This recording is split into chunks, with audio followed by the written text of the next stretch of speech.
берілмеген. Сондықтан оны сақтау керек. Адамның денсаулық жағдайы, адамның тамақтану әдетіне, кәсібіне, өмір сүру салтына, өзіне тікелей байланысты. Біз бүгін балаларды денсаулықты қадірлеуге, денсаулықты сақтауға шақырамыз. Ендеше, салауатты өмір салтын сақтайық, ел үмітін ақтайық атты ашық тәрбие сағатымызды бастаймыз. Ибраһим сихабы. Өзің алсақ, осы тіл шағырса тақымалым тіл. Күрек ауру күрек етеді. Тамир. Ауру асырасы соңырады. Енді байырлар. Ауру біз емес, ауру жұтта жеткізеді. Нұрхан. Ауру бақана тұрып, мысалдап шығады. Әдиба. Дауды елемеген төлейді, ауылды елемеген төлейді. Мөлдір. Бізде баланың алтын ниеме табылмас. Сезім. Жасында сау болсаң, бара-бара бал боласың. Айша. Ауру ең сүйгенше ауырмайтын жоғысы. Ауру желмен келіп, термен шығады. Динара. Сақат бір жырасы, қайғырдан жырасы. Кер шықпаған кісіден кер шықпайды. Альбина. Ауру жақсы жоқ, дәрмен тақсы. Камила. Күнде бір ауырдың дәрмен қажет. Анеля. Денсаулық жансау.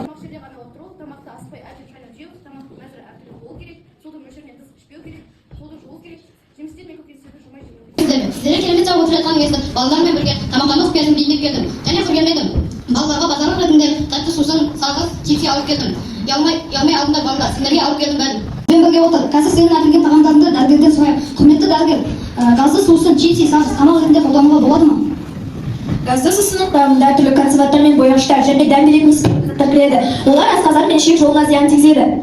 Құрамында баланың ағзасына қажет заттар жоқ. Ал көп балалы жақсы көретін сағыз туралы не айтасыз? Қанттың тіс құрттауына басты себеп екенін мамандар етиден дәлелдеген. Ал сағыздың құрамында қант бар. Дәрігерлердің тәжірибесінде іші ауырып, мазасызданған баланың ішінен тас болып қатып қалған сағызды алған. Сағызды абайлап жұту қауіпті. Артық жайсыздықты алып келетін сағыздың не керегі бар?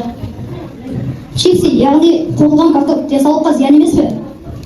Балалар, ғалымдар қуырылған картоп пен чипсидің құрамында бірнеше зиянды заттарды тапқанын білесіздер ме? Пластмас, бояу мен басқа да заттар тапқан. Чипси, газды сусын, кәмпит жейтін балалардың витамині жетіспейді. Витамині жетіспеген оқушының сабақ үлгерімі нашарлап, тәртібі түседі дейді ғалымдар. Ал қандай тамақ пайдалы? Құрамында дәрумені бар тағамдар пайдалы. Ал витамин деген не екенін білесіз бе? Витамин адамның ағзасына қажетті вита өмір амин қажетті латын сөзінен тұратын сөз. Құрамында баланың ағзасына қажетті заттар бар.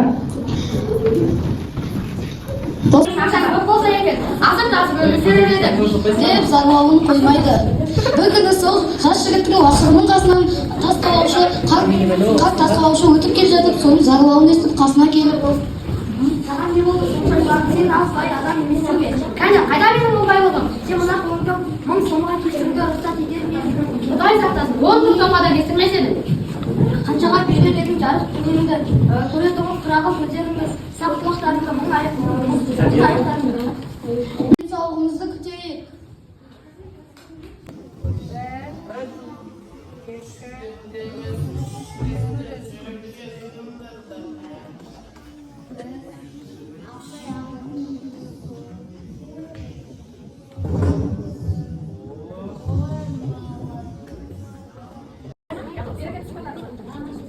Бірінші сұрақ, денсаулық дегенді қалай түсінесіңдер?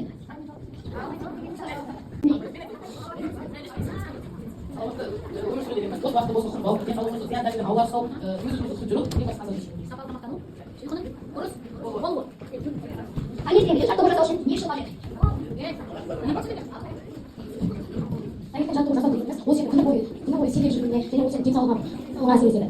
Спорт денсаулық кепілі дегендей, сенің осы жаттығу жасағаның сенің денсаулығыңа әсер етеді. Күні бойы серге, ұйқың қаны және барлық істерге үлгересің.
шерті негізі сауатты болашақ деп бүгінгі тәрбие сағатымызды аяқтаймыз.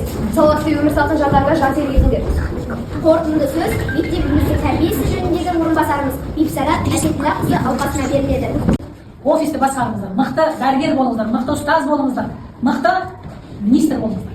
Бұл әрине ұзақ уақыт оқуды, білімді талап етеді. Достастарыңызға енді сәл минустарды көзіміз жұма қарайық. Сіздердің талпыныстарыңызды, мынандай дүниені алып шыққандарыңызды ат есепке алып, 10 деген. Рахмет.